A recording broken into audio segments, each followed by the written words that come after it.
मेरा नाम अंशिका है। जब मैं 17 साल की थी, उस समय मेरे स्कूल में गर्मियों की छुट्टियां थी, तो मैं अपनी बड़ी बहन के घर कुछ दिनों के लिए रहने आ गई। दीदी की शादी को 1 साल से अधिक समय गुजर चुका था और दीदी और जीजाजी अक्सर हमारे घर आया जाया करते थे, लेकिन मैं आज तक उनके घर एक बार भी नहीं आई थी। दीदी और जीजाजी दोनों बैंक में काम करते थे, लेकिन दोनों अलग अलग बैंकों में काम करते थे। मुझे दीदी के घर आए 1 हफ्ते ही हुए थे।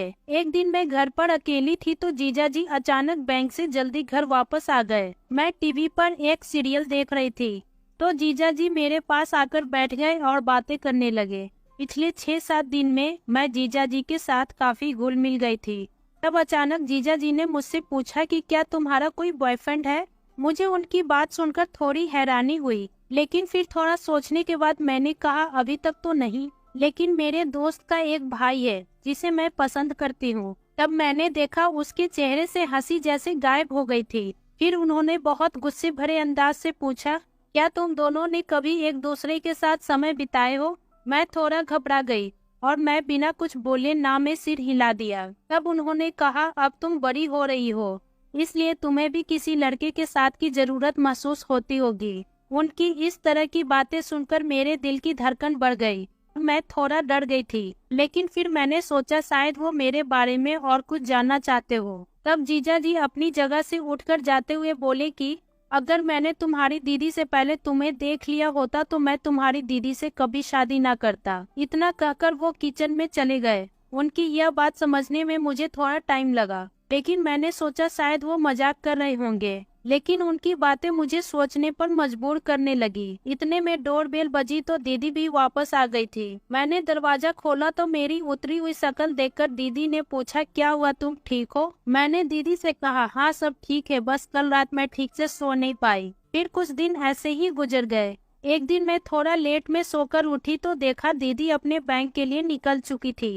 मुझे लगा शायद जीजाजी भी चले गए होंगे, तो मैं फ्रेश होकर किचन में जाकर अपने लिए चाय बनाने लगी। तभी अचानक जीजाजी पीछे से आए और मुझे कसकर पीछे से पकड़कर अपनी बाहों में ले लिया। उस समय तो मुझे कुछ भी समझ में नहीं आया और डर के मारे मैं तो सुन्न पड़ गई थी। मैं अपनी जगह से हिल भी नहीं पा रही थी। इससे पहले कि मैं कुछ संभालती, उन्होंने मेरे गाल पर एक किस कर लिया और मेरे बदन के हर हिस्से पर अपना हाथ फेरने लगे। तब मैंने एक गहरी सांस ली और अपने आप को संभाला और उन्हें पीछे की तरफ धक्का देकर खुद से दूर कर दिया।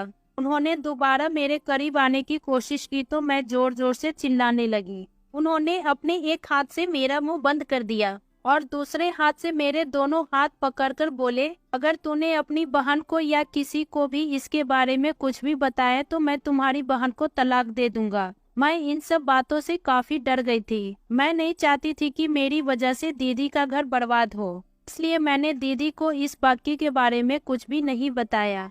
उस रात मैं ठीक से सो भी नहीं पाई। अगले दिन मेरे जीजाजी और दीदी दोनों लोग बैंक चले गए थे। उस रात मैं अपने कमरे में लेटी हुई थी और सोने की कोशिश कर रही थी।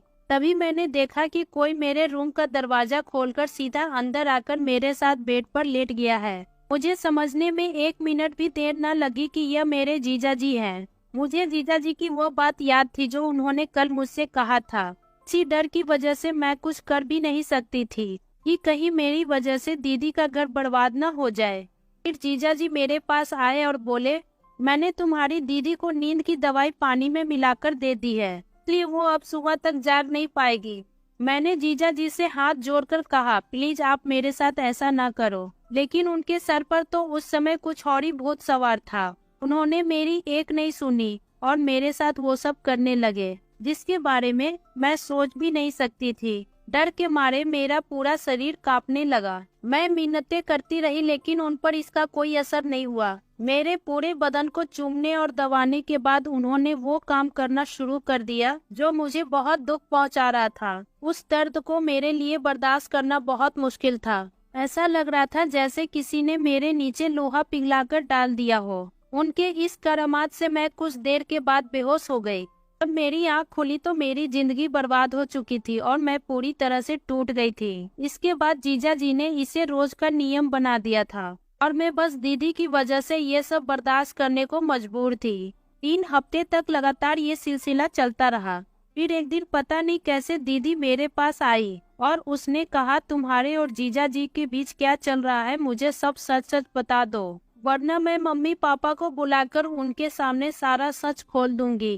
दीदी की ये बात सुनकर मैं काफी घबरा गई और दीदी से पूछा, कैसा सच? तब दीदी ने कहा कि तुम्हारे और तुम्हारे जीजा जी के बीच ये सब क्या चल रहा है। मैं दीदी की बात सुनकर काफी डर गई और दीदी के गले लगकर रोने लगी। फिर दीदी ने प्यार से मेरे सर पर हाथ फेरते हुए दोबारा पूछा। तब मैंने दीदी को सब कुछ सच सच बता दिया, तो भी जीजा जी ने मेरे साथ किया था। तब मैंने दीदी से पूछा, लेकिन आपको इस सब के बारे में कैसे पता चला? तब दीदी ने बताया कि 15-20 दिनों से उन्हें हर सुबह उठने के बाद बहुत कमजोरी महसूस होती थी और मैं कोई भी काम ठीक से नहीं कर पा रही थी।